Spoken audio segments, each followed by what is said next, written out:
ఓవరాల్గా అన్ని డిపార్ట్మెంట్లోనే చాలా సమస్యలు గ్రామాల్లో ఉన్నాయి. ఎందుకంటే మేము ప్రతి గ్రామం కూడా ఎలక్షన్ క్యాన్వాస్ అయితే చాలా మంది మా దగ్గరికి వస్తుంటారు. బట్ విషయం ఏంటంటే ఎంతవరకు మన పాసిబిలిటీ ఉంటుంది, చాలా హౌసింగ్ డిపార్ట్మెంట్లో కానీ చాలా ఇష్యూస్ గ్రామ లెవెల్లో ఉన్నాయి. ఆ గ్రామ లెవెల్లో ఉన్న ప్రతి ఇష్యూని కూడా రిజాల్వ్ చేయాల్సిన అవసరం అఫీషియల్స్ అందరి మీద ఉంది. మొత్తం కలెక్టర్ గారి దగ్గర నుంచి అందరూ కూడా ఇనిషియేషన్ తీసుకొని యాజ్ వెల్ యాజ్ పాసిబుల్ దాన్ని కూడా మనం స్టిమ్యులేట్ చేయాలి. దీనన్నిటికీ కూడా ఒకసారి ఒక రివ్యూ కార్యక్రమాన్ని ఏర్పాటు చేసుకొని రివ్యూ కార్యక్రమాలు ఇవన్నీ కూడా కొంచెం డీటెయిల్గా ఇన్డెప్త్గా వెళ్ళి గ్రామంలో జరిగే ప్రతి ఇష్యూ గురించి కూడా మేము మాట్లాడడం జరుగుతుంది. ప్రతి ఎమ్మెల్యేస్ని కూడా ఎమ్మెల్యేస్ అందరితో పాటు కూర్చొని ఎమ్మెల్యేస్ అందరూ వాళ్ళ తాలూకా ఒపీనియన్స్ కూడా తీసుకొని ఇక్కడ ఉన్న ఎంపీ గారి ఒపీనియన్ కూడా తీసుకొని ఓవరాల్గా ఒక రివ్యూకి కూర్చుంటాం మేము అందరం కూడా. ఎందుకంటే ఈరోజు ఇప్పటికీ కూడా ఒకసారి ఇరిగేషన్ గురించి మాట్లాడాలనుకుంటే ఇరిగేషన్ అఫీషియల్స్ చాలా మట్టుకు ఈవెన్ వర్క్లు కూడా జరగదు. చాలా ఎగ్జాంపుల్ నా నియోజకవర్గమే కాదు, గ్రోయిన్స్ లేక వాటర్ అంతా సముద్రంలో కలిసిపోయి ఎక్కడ కూడా గ్రోయిన్స్ లేక ఇప్పటికీ కూడా ఇరిగేషన్కి సంబంధించి వ్యవసాయానికి నీరు లేక ఇబ్బంది పడుతున్నారు.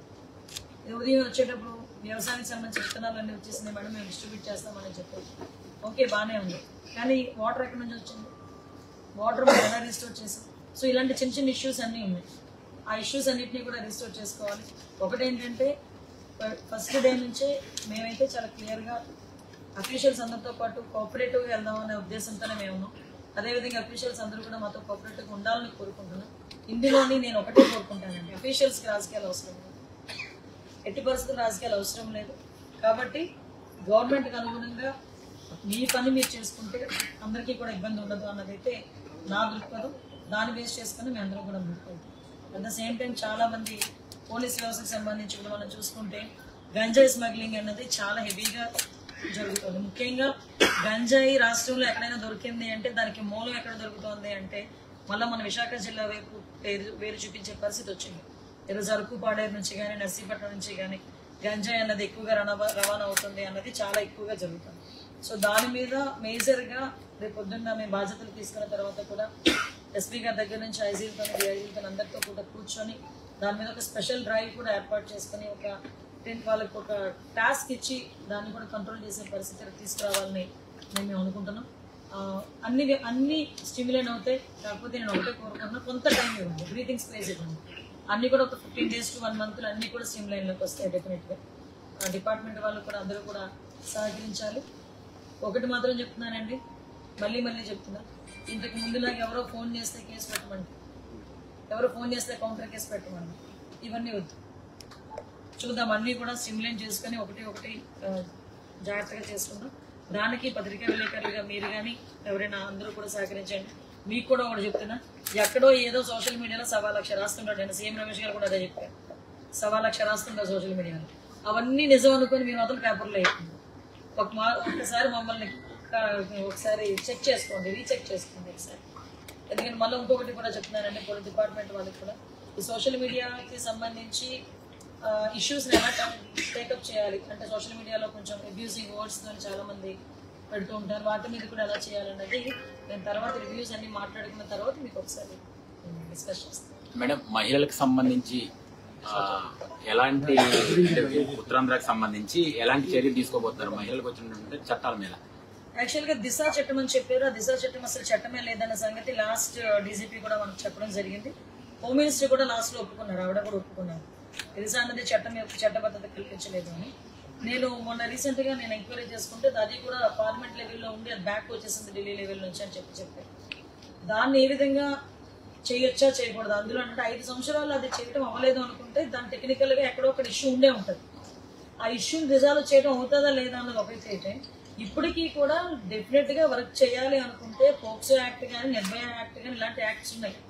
అంతకన్నా దిశ యాక్ట్ కన్నా ఇంకా పవర్ఫుల్ యాక్ట్ నిర్భయ యాక్ట్ నాకు తెలిసి అలాంటివి కూడా ఉన్నాయి. భయం ఒకటి మాత్రం చాలా క్లారిటీగా క్లియర్గా చెప్తున్నామండి, రాబోయే కాలంలో మహిళల మీద అఘాయిత్యాలు చేయాలన్నా మహిళల మీద తప్పుగా చూడాలన్నా కూడా భయపడే సిచ్యువేషన్స్ క్రియేట్ చేయడానికి డిపార్ట్మెంట్ వాళ్ళు కూడా మాకు సహకరించాలి. డిపార్ట్మెంట్ వాళ్ళతో పాటు ప్రజలు కూడా సహకరించాలి.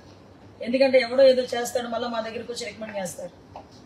సో అలాంటి సిచ్యువేషన్స్ రాకుండా ప్రజలు సహకరించాలి, డిపార్ట్మెంట్ సహకరించాలి. డెఫినెట్గా మహిళల భద్రత విషయంలో పెద్దపీట వేస్తుంది. ఒకటి మాత్రం క్లియర్ గా చెప్పగలను, చంద్రబాబు నాయుడు గారు సీఎం గా ఉన్నారు అంటేనే ఆటోమేటిక్ గా లా అండ్ ఆర్డర్ చేతిలోకి వచ్చినట్టే, క్రైమ్ కూడా తగ్గిద్ది. నేనైతే ఘంటాబద్ధంగా చెప్పగలను. వీలైతే ఛాలెంజ్ అనుకోండి, మళ్ళా క్రైమ్ రిపోర్ట్ ఇప్పుడు నేషనల్ క్రైమ్ రిపోర్ట్ ఇప్పుడు ఎంతవరకు ఉందో దానికి ఇంకా తగ్గుతుందే తప్పించి ఎట్టి పరిస్థితులు ఉంటుంది చంద్రబాబు నాయుడు గారు.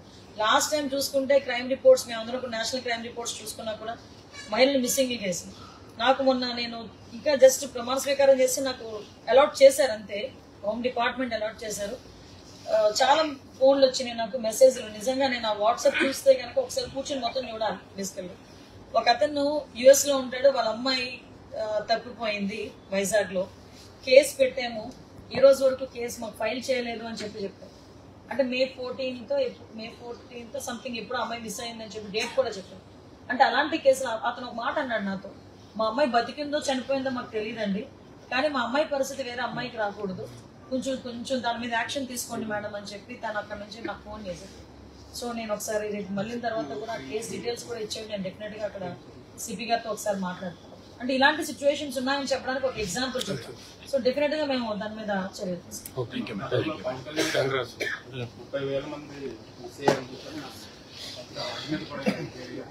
డెఫినెట్ గా ఉంటుందండి, ఎందుకంటే కొన్ని సందర్భాల్లో చాలా కేసులు ఈ రోజు వరకు కూడా మూతపడిపోయినాయి. అంటే పొలిటికల్ ప్రెషర్ అవనండి, వాట్ ఎవర్ ఇట్ మేబీ, చాలా కేసులు ఇప్పటి వరకు కూడా మూతపడిపోయినాయి. 30,000 మంది అంటే ఏదో వేగ్గా చెప్పడం కాదండి. నేను నేషనల్ క్రైమ్ రిపోర్ట్ చదివిన తర్వాతనే నేను కూడా ఆ రోజు కూడా ప్రెస్ మీట్ పెట్టడం జరిగింది. కొంతమేరకు మిస్సింగ్ కేసులు అయితే చాలా ఎక్కువగా జరిగినాయి, అఘాయిత్యాలు జరిగినాయి. ఓవరాల్ గా ఒక రోజుకి 8 సంఘటనలు జరిగేటట్టుగా యావరేజ్ కూడా జరిగింది. సో అవన్నీ కూడా తగ్గుతాయని నేను అన్ను, తగ్గాలి అంటున్నాను. 80% తగ్గాలని.